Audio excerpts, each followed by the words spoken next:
ಮಗು, ಕಂದ, ಈ ಸಂದೇಶದವರೆಗೂ ನೀನು ಬಂದಿರುವೆ ಎಂದರೆ ಇದು ಕಾಕತಾಳೀಯವಲ್ಲ. ನಿನ್ನ ಪ್ರತಿ ಜನ್ಮ, ಪ್ರತಿ ಕನಸು, ಪ್ರತಿ ಕಣ್ಣೀರು, ಪ್ರತಿ ಪ್ರಾರ್ಥನೆ ನನ್ನನ್ನು ನಿನ್ನವರೆಗೂ ಕರೆತಂದಿದೆ ಕಂದ. ನಾನು ನಿನ್ನೊಳಗಿನ ಆ ಧ್ವನಿಯನ್ನು ಕೇಳಿದ್ದೇನೆ. ಅದು ಮೌನವಾಗಿಯೇ ನನಗೆ ಹೇಳುತ್ತಿತ್ತು, ಯಾರಾದರೂ ನನ್ನನ್ನು ಅರ್ಥ ಮಾಡಿಕೊಳ್ಳಲಿ ಎಂದು. ಅದರ ಉತ್ತರವಾಗಿ ಸ್ವಯಂ ನಾನೇ ನಿನ್ನ ಎದುರಿಗೆ ಇದ್ದೇನೆ. ಏಕೆಂದರೆ ಈಗ ಸಮಯ ಬಂದಿದೆ ಕಂದ. ನೀನು ಈಗಾಗಲೇ ಬಹಳಷ್ಟು ಸಹಿಸಿಕೊಂಡಿರುವೆ. ನೋವು, ದ್ರೋಹ, ವಂಚನೆ, ಹಾಗೆ ವಿಶ್ವಾಸಘಾತದ ಅನುಭವ, ಹಾಗೆ ನಿನ್ನ ಕನಸುಗಳು ನಿನ್ನ ಕಣ್ಣೆದುರೇ ಬೂದಿಯಾಗಿರುವುದನ್ನು, ಆ ಬೂದಿಯನ್ನು ನೀನು ಕಂಡಿರುವೆ. ನನಗೆ ತಿಳಿದಿದೆ, ನೀನು ಬಹಳ ಆಯಾಸಗೊಂಡಿರುವೆ. ನಕಾರಾತ್ಮಕ ಜನರಿಂದ ನಿನ್ನ ಮೇಲೆ ಹಾಗೆ ನಿನ್ನ ಕುಟುಂಬದ ಮೇಲೆ ವಿನಾಕಾರಣ, ಅಂದರೆ ಕಾರಣವಿಲ್ಲದೆ ಅನೇಕ ರೀತಿಯ ನಕಾರಾತ್ಮಕ ಪ್ರಯೋಗಗಳನ್ನು ಮಾಡಿದ್ದಾರೆ. ಅವುಗಳನ್ನು ಕೂಡ, ಅವುಗಳ ಪ್ರಭಾವ, ಅವುಗಳಿಂದಾದ ನೋವು, ದುಃಖ, ಅನಾರೋಗ್ಯದ ಸಮಸ್ಯೆ, ಆಯಾಸ, ಹಾಗೆ ಕೆಲಸದಲ್ಲಿ ಉಂಟಾದ ಅಡೆತಡೆ ಎಲ್ಲವನ್ನ ಸಹಿಸಿಕೊಂಡಿರುವೆ. ಒಂದೇ ಒಂದು ಹೊಟ್ಟೆ ಕಿಚ್ಚಿನ ಭಾವದಿಂದ ಮೂಡಿದ ಆ ಒಂದು ಪ್ರಯೋಗ ನಿನ್ನ ಜೀವನದಲ್ಲಿ ಅನೇಕ ರೀತಿಯ ಅಡೆತಡೆಗಳನ್ನು, ನೋವುಗಳನ್ನು ತಂದಿದೆ. ನನಗೆ ತಿಳಿದಿದೆ ಕಂದ. ಇದು ನಿನ್ನ ಪ್ರಾರಬ್ಧ ಕರ್ಮ ಅನ್ನುವುದಕ್ಕಿಂತ ಅವರ ಕೆಟ್ಟ ವರ್ತನೆ, ಅವರ ಕೆಟ್ಟ ಕರ್ಮವನ್ನು ವೃದ್ಧಿಸಿಕೊಳ್ಳಲು ನಿನ್ನನ್ನು, ನಿನ್ನ ಒಳ್ಳೆಯತನವನ್ನು ಗುರಿ ಮಾಡಿಕೊಂಡಿದ್ದಾರೆ ಅಷ್ಟೆ. ನೀನು ಬೆಳೆಯುತ್ತಿರುವುದನ್ನು ಕಂಡು ಅವರು ಸಹಿಸಿಕೊಳ್ಳುತ್ತಿಲ್ಲ. ನಿನ್ನ ಜೀವನದಲ್ಲಿ ನಿನ್ನ ವ್ಯಕ್ತಿತ್ವ ಪರಿಶುದ್ಧವಾಗಿತ್ತು. ಹಾಗೆ ಏನೇ ಬಂದರೂ ನಿನ್ನಲ್ಲಿ ಆತ್ಮವಿಶ್ವಾಸದಿಂದ ಎದುರಿಸುವ ಗುಣವಿತ್ತು. ಈ ಗುಣ, ನಿನ್ನ ಆತ್ಮವಿಶ್ವಾಸ, ನಿನ್ನ ಧೈರ್ಯ, ಬಿದ್ದರೂ ಎದ್ದು ನಿಂತು ನಾನು ಸೋಲೊಪ್ಪಿಕೊಳ್ಳುವುದಿಲ್ಲ, ಏನಾದರೂ ಸಾಧಿಸಿಯೇ ತೀರುತ್ತೇನೆ ಎನ್ನುವ ಛಲ ಅವರ ನಿದ್ದೆಗೆಡಿಸಿತ್ತು. ಹಾಗಾಗಿಯೇ ನಿನ್ನ ಮೇಲೆ ದುಷ್ಟ ಪ್ರಯೋಗವನ್ನು ಮಾಡಿದ್ದಾರೆ. ಆದರೆ ಹೆದರಬೇಡ, ನನ್ನ ಸಕಾರಾತ್ಮಕ ಊರ್ಜೆಗಳು ನಿನ್ನನ್ನು ರಕ್ಷಿಸುತ್ತಿವೆ. ನನ್ನ ದೇವದೂತರು ನಿನಗೆ ಸಹಾಯ ಮಾಡುತ್ತಿದ್ದಾರೆ, ನಿನ್ನನ್ನು, ನಿನ್ನ ಕುಟುಂಬವನ್ನು ಸುತ್ತುವರೆದು. ಆದರೂ ಕೂಡ ಅದರ ಪ್ರಭಾವ ಸ್ವಲ್ಪ ಮಟ್ಟದಲ್ಲಿ ನಿನ್ನ ಮೇಲೆ ಬೀರಿ ಅಡೆತಡೆ ಉಂಟು ಮಾಡಿದೆ, ಅನಾರೋಗ್ಯದ ಸಮಸ್ಯೆ ಉಂಟು ಮಾಡಿದೆ ಎಂದರೆ ಅದು ಕೆಲವು ಬಾರಿ ನಿನ್ನಲ್ಲೇ ಮೂಡುವ ನಕಾರಾತ್ಮಕ ಆಲೋಚನೆಗಳಿಂದ ಆ ಒಂದು ಶಕ್ತಿಯನ್ನು ನೀನು ನಿನ್ನ ಮೇಲೆ ಹಾನಿ ಉಂಟಾಗುವಂತೆ ಮಾಡಿಕೊಂಡಿರುತ್ತೀಯ ಕಂದ. ಆದರೆ ಮತ್ತೆ ಅದೇ ಕ್ಷಣ ನಿನ್ನೊಳಗಿನ ಧ್ವನಿಯ ಮೂಲಕ ನಾನು ಮಾತನಾಡುತ್ತೇನೆ. ಸೋಲೊಪ್ಪಿಕೊಳ್ಳಬೇಡ. ಈ ನಕಾರಾತ್ಮಕ ಶಕ್ತಿಯಿಂದ ನೀನು ಕುಗ್ಗಬೇಡ. ಎದ್ದೇಳು, ನಿನ್ನಿಂದ ಸಾಧ್ಯವಾಗುತ್ತದೆ. ಇದು ನಿನ್ನ ಸೋಲಲ್ಲ, ಇದು ನಿನ್ನ ಅಡೆತಡೆಯಲ್ಲ, ಇದು ನಿನ್ನ ಮೇಲೆ ಯಾರೋ ಬೀರುತ್ತಿರುವ ನಕಾರಾತ್ಮಕ ಪ್ರಭಾವ. ಎದ್ದು ನಿಲ್ಲು ಎಂದು ನಾನು ನಿನ್ನನ್ನು ಎದ್ದು ನಿಲ್ಲಿಸಿದ್ದೇನೆ.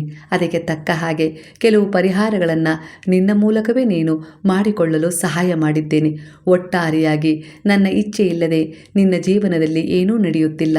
ಏಕೆಂದರೆ ನೀನು ನಂಬಿಕೆ ಇಟ್ಟು ನನ್ನ ಶರಣದಲ್ಲಿ ಬಂದಿರುವೆ. ನಾನು ನಿನ್ನನ್ನು ಯಾವುದೇ ಕಾರಣಕ್ಕೂ ಕೈ ಬಿಡುವುದಿಲ್ಲ ಕಂದ. ನಿನ್ನ ಪ್ರತಿ ಕರ್ಮದ ಭಾರವನ್ನು ನಾನು ಭರಿಸಿದ್ದೇನೆ. ನಿನ್ನ ಹಿಂದಿನ ಪ್ರಾರಬ್ಧ ಕರ್ಮ ಎಷ್ಟೇ ಕೆಟ್ಟದಾಗಿರಲಿ, ಅದರಿಂದ ಈ ಸಮಯದಲ್ಲಿ ನಿನಗೆ ಸಿಗುತ್ತಿರುವ ನೋವು, ದುಃಖಗಳಿಗೆ ಪರಿಹಾರವಿದೆ ನನ್ನ ಬಳಿ. ನಾನು ನನ್ನ ಧ್ವನಿಯ ಮುಂದೆ ಕುಳಿತು ನಿನ್ನ ಪ್ರಾರಬ್ಧ ಕರ್ಮದಲ್ಲಿರುವ ದುಃಖ, ನೋವು, ಅಸೂಯೆ, ಸಮಸ್ಯೆ ಅದೇನೇ ಆಗಿರಲಿ, ಅದೆಲ್ಲ ದೋಷಗಳನ್ನು ನಾನು ಧ್ವನಿಯಲ್ಲಿ ಹಾಕಿ ಸುಡುತ್ತಿದ್ದೇನೆ. ಮಗು, ಗುರುವಿನ ಶರಣದಲ್ಲಿ ಬಂದ ಮೇಲೆ ಆ ಗುರುವು ತನ್ನ ಶಿಷ್ಯನನ್ನ ಎಂದಿಗೂ ಬಿಡಲಾರ ಕಂದ. ಒಣ ಹುಲ್ಲನ್ನು ಸುಡುವ ಹಾಗೆ ನಾನು ನಿನ್ನ ಕರ್ಮದ, ಪ್ರಾರಬ್ಧ ಕರ್ಮದಲ್ಲಿರುವ ಕೆಟ್ಟ ಕರ್ಮವನ್ನು ಸುಟ್ಟು ನಿನ್ನಲ್ಲೇ ದಯೆ, ಕರುಣೆ, ಪ್ರೇಮ, ಸೇವೆಯ ಭಾವ ಮೂಡುವ ಹಾಗೆ ಮಾಡಿ ನಿನ್ನ ಮೂಲಕವೇ ಆ ದೋಷಗಳಿಗೆ ಪರಿವರ್ತನೆ, ಗೆಲುವಿನ ಮೂಲಕ, ಭರವಸೆಯ ಮೂಲಕ, ನಿನ್ನಲ್ಲಿ ಆತ್ಮವಿಶ್ವಾಸ ಮೂಡುವ ಮೂಲಕ ಕೊಟ್ಟಿದ್ದೇನೆ. ನೆನಪು ಮಾಡಿಕೋ ಕಂದ. ಪ್ರತಿ ಬಾರಿಯೂ ನೀನು ಬಿದ್ದಾಗಲೂ ನಾನು ನಿನ್ನನ್ನು ಸಂಭಾಳಿಸಿರುವೆ. ಪ್ರತಿ ಬಾರಿ ನೀನು ಅತ್ತಾಗಲೂ ನಾನು ನಿನ್ನ ಸಮಸ್ಯೆಗೆ ಪರಿಹಾರವನ್ನು ತಂದು ಅದರ ಮೂಲಕ ನಿನ್ನ ಮುಖದಲ್ಲಿ ನಗು ಮೂಡಿಸಿರುವೆ. ನೀನು ನಂಬಿಕೆ ಕಳೆದುಕೊಂಡಾಗ ನಿನ್ನ ಆತ್ಮಕ್ಕೆ ನಾನು ಶಕ್ತಿ ತಂದಿದ್ದೇನೆ. ನಾನು ಎಂದಿಗೂ ನಿನ್ನ ಕೈ ಬಿಟ್ಟಿಲ್ಲ. ನೀನು ನನ್ನ ಬಳಿ ಬಂದಿರುವೆ ಎಂದರೆ ಅದು ನನ್ನ ಒಂದು ಕರೆಯಾಗಿತ್ತು. ನಿನ್ನ ಜೀವನದ ಹೊಸ ಅಧ್ಯಾಯ ಪ್ರಾರಂಭಿಸಲು ಕಂದ. ನೀನು ಇಷ್ಟು ದಿನಗಳಿಂದ ಏನು ಅನುಭವಿಸಿದ್ದೀಯೋ ಆ ನೋವುಗಳು ದೂರವಾಗುತ್ತವೆ. ನಿನಗೆ ನ್ಯಾಯ ಸಿಗುತ್ತದೆ. ನೀನು ಯಾವ ವಿಚಾರ ಕೇಳಲು ಬಯಸುತ್ತಿದ್ದೀಯೋ ಖಂಡಿತವಾಗಿಯೂ ಆ ವಿಚಾರ ಇನ್ನು 4 ದಿನಗಳಲ್ಲಿ ನಿನ್ನ ಕಿವಿಗೆ ಕೇಳಿಸುತ್ತವೆ ಕಂದ. ಪರಿವರ್ತನೆಯ ಆ ಸಂದೇಶವನ್ನು ನೀನು ಕೃತಜ್ಞತಾಪೂರ್ವಕವಾಗಿ ಸ್ವೀಕರಿಸು. ಖಂಡಿತ ನಿನ್ನ ಜೀವನದಲ್ಲಿ ಸುಖ, ಶಾಂತಿ, ನೆಮ್ಮದಿ ಆವರಿಸುತ್ತದೆ. ಇದು ನಿನ್ನ ಗುರುವಿನ ಆಶೀರ್ವಾದವಾಗಿದೆ. ಸ್ವೀಕರಿಸು ಕಂದ. ನೀನು ಆದಷ್ಟು ಬೇಗನೆ ಒಂದು ಶುಭ ಸಮಾಚಾರವನ್ನು ಕೇಳುತ್ತೀಯ. ಇದು ನೀನು ಕೇಳಬಯಸುತ್ತಿರುವುದು ಒಂದು ಪ್ರಕಾಶಮಾನವಾದ ಬೆಳಕಿನ ಕಡೆ ಕರೆದೊಯ್ಯುವ ಸೂಚನೆಯಾಗಿರುತ್ತದೆ. ಮಗು, ನಾನು ಆದಿಯಾಗಿದ್ದೇನೆ, ಅನಾದಿಯೂ ಆಗಿದ್ದೇನೆ, ಅಂತ್ಯವೂ ಆಗಿದ್ದೇನೆ. ನೆನಪಿಡು, ನಾನು ನಿನ್ನ ತಂದೆಯಾಗಿದ್ದೇನೆ. ನಿನ್ನ ಜೀವನದ ಸಮಸ್ಯೆಗಳು ನನ್ನ ಶರಣದಲ್ಲಿವೆ, ನನ್ನ ಪಾದದಲ್ಲಿವೆ. ಯಾವುದಕ್ಕೂ ಹೆದರಬೇಡ. ನಾನು ನಿನ್ನ ಜೊತೆಯೇ ಇರುವೆ ಕಂದ. ನಿನ್ನ ಪ್ರತಿ ಉಸಿರಲ್ಲೂ, ಸಾಯಿ ಎನ್ನುವ ಸ್ಮರಣೆಯಲ್ಲೂ, ನಿನ್ನ ಪ್ರತಿ ಸ್ಪರ್ಶದಲ್ಲೂ ಸಾಯಿಯ ಉಪಸ್ಥಿತಿ ಇದ್ದೇ ಇದೆ ಕಂದ. ನೀನು ಈಗ ನನ್ನ ಪರೀಕ್ಷೆಯಲ್ಲಿ ಉತ್ತೀರ್ಣನಾಗಿರುವೆ. ನಿನ್ನ ಎಣಿಸಲಾಗದ ಪ್ರಶ್ನೆಗಳಿಗೆ ನಾನು ಉತ್ತರ ನೀಡಲು ನಿನ್ನ ಜೀವನಕ್ಕೆ ಬಂದಿರುವೆ ಕಂದ. ನಿನ್ನನ್ನು ಕೆಲವರು ಸುಳ್ಳು ಎಂದು ಸಾಬೀತುಪಡಿಸಲು ಪ್ರಯತ್ನಿಸಿದ್ದರು. ನಿನ್ನದಲ್ಲದ ತಪ್ಪಿಗೆ ಕ್ಷಮೆ ಕೇಳುವಂತೆ ಮಾಡಿದ್ದರು. ನಿನಗೆ ಆಗ ಮನದಲ್ಲಿ ತುಂಬ ನೋವಾಗಿತ್ತು. ನಿನ್ನ ಸ್ವಾಭಿಮಾನವನ್ನು, ನಿನ್ನ ಗೌರವವನ್ನು ಬಿಟ್ಟು ಸಂಬಂಧವನ್ನು ಸಂಭಾಳಿಸಲು ಅವರೆದುರಿಗೆ ನೀನು ಕ್ಷಮೆಯನ್ನು ಯಾಚಿಸಿದ್ದೆ. ಆ ಸಮಯದಲ್ಲೂ ಕೂಡ ನಾನು ಅಲ್ಲೇ ನಿಂತಿದ್ದೆ. ಆದರೆ ಅಲ್ಲಿ ನೀನು ಏನಾದರೂ ಕಲಿಯಬೇಕಾಗಿತ್ತು, ಇಲ್ಲ ಅವರನ್ನು ಎದುರಿಸಿ ಕಲಿಸಬೇಕಾಗಿತ್ತು. ಹಾಗಾಗಿ ನಾನು ನಿನಗೆ ಸ್ವಲ್ಪ ಸಮಯ ಕೊಟ್ಟಿರುವೆ. ಈಗ ನೀನು ನಿನ್ನನ್ನು ಸಂಭಾಳಿಸಿರುವೆ. ಸುಳ್ಳು ಎಂದು ನಿನ್ನನ್ನು ಸಾಬೀತುಪಡಿಸಿದವರ ಮುಂದೆ ಧೈರ್ಯವಾಗಿ ನಿಂತು ಆ ಪರಿಸ್ಥಿತಿಯನ್ನು ಎದುರಿಸಿರುವೆ. ಅಂದರೆ ನನ್ನದೇನು ತಪ್ಪಿಲ್ಲ, ತಪ್ಪು ಮಾಡಿದ್ದು ನೀವು ಎಂದು ಹೇಳುವಷ್ಟು ಆತ್ಮವಿಶ್ವಾಸವನ್ನು ಬೆಳೆಸಿಕೊಂಡಿರುವೆ. ಇದು ತಪ್ಪಲ್ಲ. ನೀನು ಅವರ ಸ್ವಾಭಿಮಾನಕ್ಕೆ ಧಕ್ಕೆ ತರುತ್ತಿಲ್ಲ, ನಿನ್ನ ಸ್ವಾಭಿಮಾನವನ್ನು ಕಾಪಾಡಿಕೊಳ್ಳುತ್ತಿರುವೆ ಕಂದ. ಅವರ ತಪ್ಪನ್ನು ಅವರಿಗೆ ಪರಿಚಯ ಮಾಡಿಸುತ್ತಿರುವೆ. ಇದರಿಂದ ಸಂಬಂಧದಲ್ಲಿ ಸ್ವಲ್ಪ ಏರಿಳಿತ ಕಾಣಬಹುದು, ಆದರೆ ಸತ್ಯ ಎಂದಿಗೂ ಕೂಡ ನಿನ್ನನ್ನು ಕೈಬಿಡುವುದಿಲ್ಲ. ಏಕೆಂದರೆ ಆ ಸತ್ಯವೇ ನಾನಾಗಿದ್ದೇನೆ.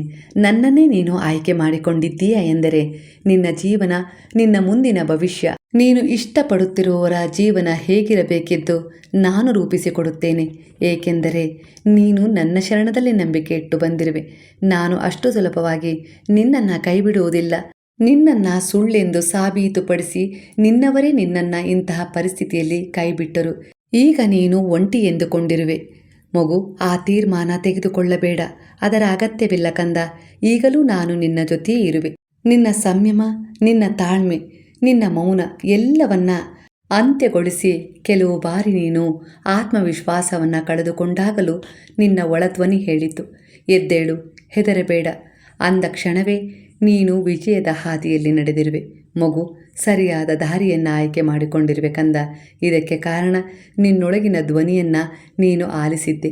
ಆ ಧ್ವನಿ ನಿನಗೆ ಕೇಳಲು ಸಾಧ್ಯವಾಗಿದ್ದು ನಿನ್ನ ಉತ್ತಮ ಕರ್ಮಗಳಿಂದ. ಹಾಗಾಗಿ ನಾನೆಂದಿಗೂ ನಿನ್ನ ಕೈ ಬಿಡಲು ಸಾಧ್ಯವಾಗಲೇ ಇಲ್ಲ ಕಂದ. ಖಂಡಿತ ಈ ಏರಿಳಿತ, ಈ ಅಡೆತಡೆ ನಿನ್ನ ಪ್ರಾರಬ್ಧ ಕರ್ಮವೇ ಆಗಿರಬಹುದು. ಆ ಕರ್ಮದ ಭಾರವನ್ನು ನಾನು ತೆಗೆದುಕೊಳ್ಳುತ್ತೇನೆ, ಅದೂ ಕೂಡ ಪ್ರೀತಿಯಿಂದ, ಕರುಣೆಯಿಂದ. ಏಕೆಂದರೆ ನೀನು ನನ್ನದೇ ಅಂಶವಾಗಿರುವೆ ಅಲ್ಲವೇ? ಹೇಗೆ ನಾನು ನಿನ್ನನ್ನು ಕೈ ಬಿಡಲು ಸಾಧ್ಯ? ಕಂದ, ಹೆದರಬೇಡ. ನಿನಗೆ ಮತ್ತೊಂದು ಅವಕಾಶವನ್ನು ಕೊಡುತ್ತೇನೆ. ನಿನ್ನದೇನೇ ತಪ್ಪಿದ್ದರೂ ಅದಕ್ಕಾಗಿ ನೀನು ಪಶ್ಚಾತ್ತಾಪ ಪಟ್ಟಿರುವೆ. ನಾನು ಅದನ್ನು ಸ್ವೀಕರಿಸಿದ್ದೇನೆ. ಖಂಡಿತ ನಿನಗೆ ಮತ್ತೊಂದು ಅವಕಾಶವನ್ನು ಕೊಡುತ್ತಿದ್ದೇನೆ. ಧೈರ್ಯದಿಂದ, ಆತ್ಮವಿಶ್ವಾಸದಿಂದ ಮುಂದೆ ಸಾಗು. ನಿನ್ನ ವಿಜಯದ ಹಾದಿ ನಾನು ಸಿದ್ಧಪಡಿಸಿದ್ದೇನೆ. ಖಂಡಿತ ನಿನ್ನ ಗೆಲುವು ಅಲ್ಲಿ ನಿನಗಾಗಿ ಕಾಯುತ್ತಿದೆ. ನನ್ನ ಸ್ಮರಣೆಯೊಂದಿಗೆ ಹೋಗು. ದಾರಿ ತನ್ನಿಂದ ತಾನೇ ಶುದ್ಧವಾಗುತ್ತದೆ. ಯಾರು ನಿನ್ನನ್ನು ತಡೆಯುತ್ತಿದ್ದರೋ, ಯಾರು ನಿನ್ನ ಮೇಲೆ ನಕಾರಾತ್ಮಕ ಪರಿಣಾಮವನ್ನು ಬೀರುತ್ತಿದ್ದರೋ ಅವರನ್ನು ನನ್ನ ದೇವದೂತರು ಕಟ್ಟಿ ಹಾಕಿದ್ದಾರೆ. ಯಾವುದಕ್ಕೂ ಹೆದರಬೇಡ. ನಿನ್ನ ರಕ್ಷಣೆಗೆ ನನ್ನ ದೇವದೂತರು ನಿನ್ನ ಸುತ್ತ ಮುತ್ತ ಕೆಲಸ ಮಾಡುತ್ತಲೇ ಇರುತ್ತಾರೆ. ಏಕೆಂದರೆ ಅವರನ್ನು ನಿನ್ನ ರಕ್ಷಣೆಗಾಗಿ ನಾನೇ ಸ್ವಯಂ ಕಳುಹಿಸಿದ್ದೇನೆ ಕಂದ. ಅವರು ನಿನ್ನ ಸುತ್ತ ಒಂದು ಶಾಂತವಾದ ಗಾಳಿಯಾಗಿ, ತಂಪಾದ ಹಾಡಾಗಿ, ಸುಗಂಧಭರಿತವಾದ ಸುವಾಸನೆಯಾಗಿ, ಹಾಗೆ ಚಿಲಿಪಿಲಿಗುಡುವ ಹಕ್ಕಿಯಾಗಿ, ಹರಿಯುವ ನೀರಿನ ಜುಳುಜುಳು ನಾದವಾಗಿ, ಗಿಡ ಮರದ ಎಲೆಗಳ ಪಟಪಟ ಸದ್ದಿನ ನಿನಾದವಾಗಿ, ಮಣ್ಣಿನ ಸುವಾಸನೆಯಾಗಿ, ಸೂರ್ಯನ ಬಿಸಿಲಾಗಿ, ಚಂದ್ರನ ತಂಪಾಗಿ, ದೀಪದ ಬೆಳಕಾಗಿ, ಕಣ್ತುಂಬುವ ಪ್ರಕೃತಿಯ ವಿಹಂಗಮ ನೋಟವಾಗಿ ನಿನ್ನ ಸುತ್ತುವರೆದಿದ್ದಾರೆ. ನನ್ನ ರಕ್ಷಣೆ ನಿನಗೆ ಈಗ ಈ ಪ್ರಕೃತಿಯ ಮೂಲಕ ಸಿಗುತ್ತಿದೆ ಕಂದ. ಖಂಡಿತ ನನ್ನ ದೇವದೂತರು ನಿನ್ನ ರಕ್ಷಣೆಯಾಗಿ ನಿನ್ನನ್ನು ಪ್ರಕೃತಿಯ ಮೂಲಕ ಸಂರಕ್ಷಿಸುತ್ತಿದ್ದಾರೆ. ಈ ಅನುಭವವನ್ನು ಅನುಭವಿಸು, ಆ ಶಕ್ತಿಗಳಿಗೆ ಪ್ರತಿಸ್ಪಂದಿಸು. ಖಂಡಿತ ನೀನು ಏನೇ ಕೇಳಿದರೂ ಆ ಶಕ್ತಿಗಳು ನಿನಗೆ ಸಹಾಯ ಮಾಡುತ್ತವೆ. ಕೆಲವು ಬಾರಿ ನಿನ್ನದಲ್ಲದ ತಪ್ಪಿಗೆ ನೀನು ಸೋಲೊಪ್ಪಿಕೊಳ್ಳಲು ಸಿದ್ಧರಾದಾಗ ನಾನು ಒಂದು ಶಕ್ತಿಯ ಮೂಲಕ ತಡೆದಿದ್ದೇನೆ. ಖಂಡಿತ ನಿನ್ನ ಸುತ್ತ ಒಂದು ಶಕ್ತಿಯಾಗಿ ನಾನು ಪ್ರವಹಿಸುತ್ತಿದ್ದೇನೆ ಕಂದ. ಹೆದರಬೇಡ. ನನ್ನನ್ನು ದಾಟಿ ನಿನ್ನ ಬಳಿ ಬರುವ ಪ್ರಯತ್ನ ಯಾರಿಗೂ ಮಾಡಲು ಸಾಧ್ಯವಿಲ್ಲ ಕಂದ. ನನ್ನ ಶಕ್ತಿ ನಿನ್ನನ್ನು ರಕ್ಷಿಸುತ್ತಿದೆ. ನನ್ನ ಆಶೀರ್ವಾದ ನಿನ್ನ ತಲೆಯ ಮೇಲೆ ಸ್ಪರ್ಶ ಮಾಡುತ್ತಿದೆ ಎಂದರೆ ನಿನ್ನನ್ನು ಯಾವುದೇ ರೀತಿ ನಕಾರಾತ್ಮಕ ಶಕ್ತಿ ಸ್ಪರ್ಶ ಮಾಡಲು ಸಾಧ್ಯವಿಲ್ಲ. ಹಾಗಾಗಿ ನೀನು ಕೂಡ ಆ ಶಕ್ತಿಯನ್ನು ಪದೇ ಪದೇ ನೆನೆದು ಚಿಂತಿಸಬೇಡ. ನಿನ್ನ ದೃಷ್ಟಿಕೋನ ನಿನ್ನ ಗುರಿಯ ಕಡೆ ಇರಬೇಕು. ಏಕೆಂದರೆ ನಿನ್ನಿಂದ ಏನೋ ಸಾಧನೆಯಾಗಬೇಕು. ಅರ್ಥಪೂರ್ಣವಾದ ಜೀವನಕ್ಕೆ ನೀನು ಸಾಕ್ಷಿಯಾಗಬೇಕು. ನಿನ್ನ ಕುಟುಂಬದ ನಿರ್ವಹಣೆ, ಜವಾಬ್ದಾರಿ, ಕೆಲವು ಕರ್ತವ್ಯಗಳನ್ನು ನೀನು ನಿರ್ವಹಿಸಲೇಬೇಕು ಕಂದ. ಅವರನ್ನು ಕಾಪಾಡಿಕೊಳ್ಳಬೇಕು. ಹಾಗೆ ಅವರಲ್ಲಿ ಒಂದು ಸುಂದರವಾದ ಜೀವನವನ್ನು ನೋಡಬೇಕು ಎಂದು ನಿನ್ನ ಬಯಕೆಯಾಗಿತ್ತು. ಅದರ ಪ್ರಾರ್ಥನೆಯೊಂದಿಗೆ ನೀನು ನನ್ನಲ್ಲಿ ಶರಣಾಗಿರುವೆ. ಹಾಗಾಗಿ ನಾನು ನಿನ್ನ ಜೀವನವನ್ನು ಉತ್ತಮ ಹಾಗೆ ವಿಶೇಷಗೊಳಿಸಲು ಅನೇಕ ರೀತಿಯ ಕೆಲವು ಪರೀಕ್ಷೆಗಳನ್ನು ಮಾಡಿದ್ದೇನೆ. ಆ ಪರೀಕ್ಷೆಗಳಲ್ಲಿ ನೀನು ಉತ್ತೀರ್ಣನಾಗಿರುವೆ. ನಿನ್ನ ಕುಟುಂಬದ ನಿನ್ನ ಮಕ್ಕಳ ಜವಾಬ್ದಾರಿಯನ್ನು ಸಂಪೂರ್ಣವಾಗಿ ನಾನು ಭರಿಸಿದ್ದೇನೆ. ನಿನ್ನ ಕುಟುಂಬಕ್ಕೆ ಹಾಗೆ ನಿನ್ನ ಮಕ್ಕಳ ಪರಿವರ್ತನೆಗೆ ಕೆಲವು ಮುಂದಿನ ಸೂಚನೆಗಳು ನಿನಗೆ ಸಿಗುತ್ತವೆ. ಖಂಡಿತ ಆ ಸೂಚನೆಗಳ ಮೇರೆಗೆ ನಿನ್ನ ಜೀವನದಲ್ಲಿ ಕಠಿಣ ಎಂದುಕೊಂಡ, ಅಸಂಭವ ಎಂದುಕೊಂಡ ಕೆಲವು ಉದ್ದೇಶಗಳು ಪೂರ್ಣಗೊಂಡಿವೆ. ಖಂಡಿತ ನಿನ್ನ ಉದ್ದೇಶ ಪೂರ್ಣಗೊಂಡಿದೆ. ಅದಕ್ಕಾಗಿ ಕೃತಜ್ಞತೆಯನ್ನು ಸಲ್ಲಿಸಲು ನೀನು ನನ್ನನ್ನು ನಿನ್ನ ಮನೆಗೆ ಕರೆದಿರುವೆ. ಖಂಡಿತ ಕಂದ, ನಾನು ಉಚಿತವಾದ ಸಮಯಕ್ಕೆ ನಿನ್ನ ಮನೆಗೆ ಬರುತ್ತೇನೆ. ನನ್ನ ಪ್ರವೇಶದಿಂದ ನಿನ್ನ ಮನೆಯಲ್ಲಿ ಸುಖ, ಶಾಂತಿ, ನೆಮ್ಮದಿ ನೆಲೆಯಾಗುತ್ತದೆ. ಗುರುವಿನ ವಚನ ಎಂದಿಗೂ ಸುಳ್ಳಾಗುವುದಿಲ್ಲ. ನನ್ನ ಭಕ್ತರಿಗೆ ಕೊಟ್ಟ ವಚನದಲ್ಲಿ ನಾನೆಂದಿಗೂ ಸಚೇತನಾಗಿರುತ್ತೇನೆ ಕಂದ. ನಾನು ನಿನ್ನ ಕುಟುಂಬವನ್ನು ಮಾರ್ಗದರ್ಶಿಸುತ್ತೇನೆ. ನನ್ನ ರಕ್ಷಣೆ ನಿಮ್ಮ ಕುಟುಂಬದ ಮೇಲೆ ಜನ್ಮ ಜನ್ಮಗಳವರೆಗೂ ಇರುತ್ತದೆ. ಎಂಥದ್ದೇ ಪರಿಸ್ಥಿತಿ ಎದುರಾದರೂ ಹೆದರಬೇಡ. ಅದು ನನ್ನ ಸಾಯಿಯ ಪರೀಕ್ಷೆ ಎಂದು ನೀನು ಮುಂದೆ ಸಾಗು.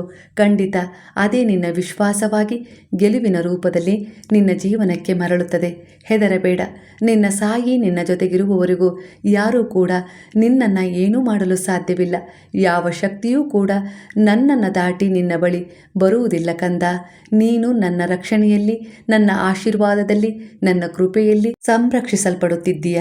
ಖಂಡಿತ ನೀನು ಬಯಸಿದ ಒಂದು ಇಚ್ಛೆ ಪೂರ್ಣಗೊಳ್ಳುತ್ತಿದೆ. ನಿನ್ನ ಮನೆ ಬದಲಾವಣೆಯ ಜೊತೆ ನಾನೂ ಕೂಡ ಒಂದು ಹೊಸ ಯೋಜನೆಯ ಮೂಲಕ ಹೊಸ ಸೂಚನೆಯೊಂದಿಗೆ ಆ ಮನೆಗೆ ಪ್ರವೇಶ ಮಾಡುತ್ತಿದ್ದೇನೆ. ಖಂಡಿತ ಅಲ್ಲೂ ಕೂಡ ಏರಿಳಿತ ಕಂಡರೂ ಹೆದರಬೇಡ. ಅದು ಕೇವಲ ಪರೀಕ್ಷೆಯಾಗಿರುತ್ತದೆ. ನೀನು ನಿನ್ನ ದೃಢ ನಿಲುವಿನೊಂದಿಗೆ ಮುಂದೆ ಸಾಗು. ಆಗ ಪರಿಸ್ಥಿತಿಗಳು ಎಂಥದ್ದೇ ಒಂದು ಸ್ಥಿತಿ ತಲುಪಿದರೂ ಅವು ನಿನ್ನಂತೆಯೇ ಪರಿವರ್ತನೆಗೊಳ್ಳುತ್ತವೆ. ಆಗ ಆ ವಿಶ್ವಾಸ ನಿನ್ನ ಜೀವನದಲ್ಲಿ ಸ್ಥಿರವಾದ ನೆಲೆ ಹಾಗೆ ಆರ್ಥಿಕವಾದ ಒಂದು ನೆಲೆಯನ್ನು ತಂದುಕೊಡುವುದರ ಜೊತೆಗೆ ನೆಮ್ಮದಿ, ಸಂತೋಷವನ್ನು ತಂದುಕೊಡುತ್ತದೆ ಕಂದ. ನನ್ನ ಕೃಪೆಯಿಂದ ನಿನ್ನ ಮನೆಯಲ್ಲಿ ಒಂದು ಸದಸ್ಯರ ಸಂಖ್ಯೆ ಏರುತ್ತದೆ. ಇದು ನನ್ನ ಉಡುಗೊರೆಯಾಗಿದೆ. ಸ್ವೀಕರಿಸು ಕಂದ. ಹಾಗೆ ನಿನ್ನ ಕೆಲಸದಲ್ಲಿ ನಿನಗೆ ಬಡ್ತಿ ದೊರೆತು ಉದ್ಯೋಗದಲ್ಲಿ ಮತ್ತೊಂದು ಅವಕಾಶದೊಂದಿಗೆ ಹೊಸ ಪ್ರಾರಂಭವನ್ನು ಆದಷ್ಟು ಬೇಗನೆ ಮಾಡುತ್ತೀಯ. ಇದು ನನ್ನ ಆಶೀರ್ವಾದವಾಗಿದೆ. ನಿನ್ನ ಯೋಜನೆಗೆ ನನ್ನ ಸಹಾಯವಾಗಿರುತ್ತದೆ. ನಿನ್ನ ಕನಸಿನ ಯೋಜನೆಗಳು ನನ್ನ ಪಾದದಲ್ಲಿಟ್ಟು ಶರಣಾದ ಮೇಲೆ ಅವುಗಳನ್ನು ಪೂರ್ಣಗೊಳಿಸಿಕೊಡುವ ಒಂದು ಭಾರ ನನ್ನದೇ ಆಗಿರುತ್ತದೆ. ಆದರೆ ಉಚಿತವಾದ ಸಮಯಕ್ಕೆ ಅದು ಪರಿಪೂರ್ಣವಾಗಿ ಸ್ಥಿರವಾದ ಒಂದು ಫಲವಾಗಿ ನಿನ್ನ ಬಳಿ ಬರುತ್ತದೆ. ಹೆದರಬೇಡ. ಅಲ್ಲಿಯವರೆಗೂ ನಿಶ್ಚಿಂತೆಯಿಂದ ನನ್ನ ನಾಮಸ್ಮರಣೆಯೊಂದಿಗೆ ಪ್ರಾಮಾಣಿಕ ಪ್ರಯತ್ನ ಮಾಡು. ಹಾಗಾದರೆ ಈಗ ಹೇಳು: ಹರೇ ರಾಮ ಹರೇ ರಾಮ ರಾಮ ರಾಮ ಹರೇ ಹರೇ, ಹರೇ ಕೃಷ್ಣ ಕೃಷ್ಣ ಕೃಷ್ಣ ಹರೇ ಹರೇ, ಹರೇ ಸಾಯಿ ಸಾಯಿ ಸಾಯಿ ಹರೇ ಹರೇ, ಹರೇ ಬಾಬಾ ಬಾಬಾ ಬಾಬಾ ಹರೇ ಹರೇ, ಹರೇ ದತ್ತ ದತ್ತ ದತ್ತ ಹರೇ ಹರೇ.